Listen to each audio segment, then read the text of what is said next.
কষ্ট যদি ফেরি করা যেত তাহলে বুঝি সবচেয়ে বেশি লাভবান হতাম আমি। আমার আকাশ জোড়া কষ্ট ভাগিদার নেই কেউ, আমার পাহাড় সম কষ্ট ভার সইবার নয় আর।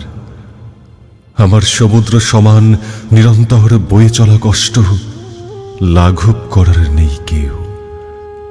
আমার কবি হেলাল হাফেজের মতো অপূর্ণতার কষ্ট, এক টানা বিরহ, কথাহীন সম্পর্ক, নিঃসঙ্গতার যন্ত্রণা, একজন আরেকজনকে বুঝতে না পারা আর ভালোবাসা বাঁচিয়ে রাখতে না পারার কষ্ট। আমার বিচ্ছেদ নেই, আছে রাগ বিরাগের কষ্ট, ভালোবেসে বিষপান করার কষ্ট। আমার কষ্টগুলো এমনই বৈচিত্র্যময়। আমার প্রেম অপ্রেমের কষ্ট, যাকে মন দিয়ে চেয়েছি তাকে না পাবার কষ্ট, আর যাকে পেয়েছি তার মাঝে আসা অপূর্ণের কষ্ট। যাকে মনে ধরে তাকে না পাবার কষ্ট। আমার কষ্টগুলো এইভাবে নিত্য ডালপালা ছড়ায়।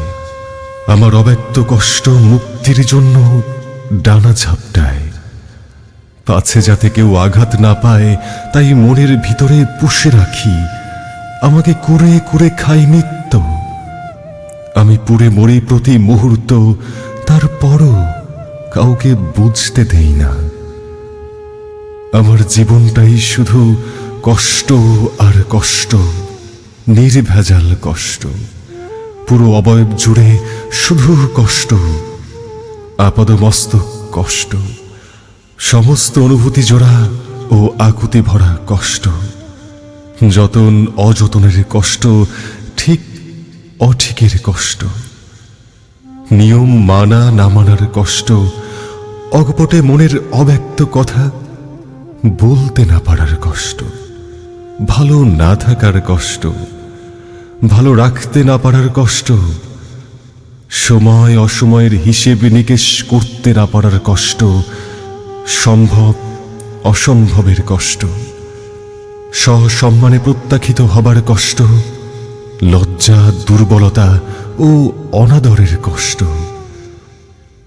স্বপ্ন দুঃস্বপ্নের কষ্ট, দিন আর রাতের কষ্ট, সমস্ত অন্তর জুড়ে থাকতে না পারার কষ্ট, নির্লিপ্ত থাকার কষ্ট, আশা ভঙ্গের কষ্ট, মন থেকে ভুলতে না পারার কষ্ট, মন খারাপের কষ্ট, কত কষ্ট, অসহনীয় কষ্ট, মধুময় কষ্ট।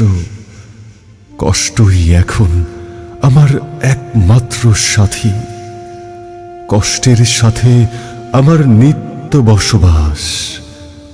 কষ্টই এখন আমার একমাত্র সাথী, কষ্টের সাথে আমার নিত্য বসবাস।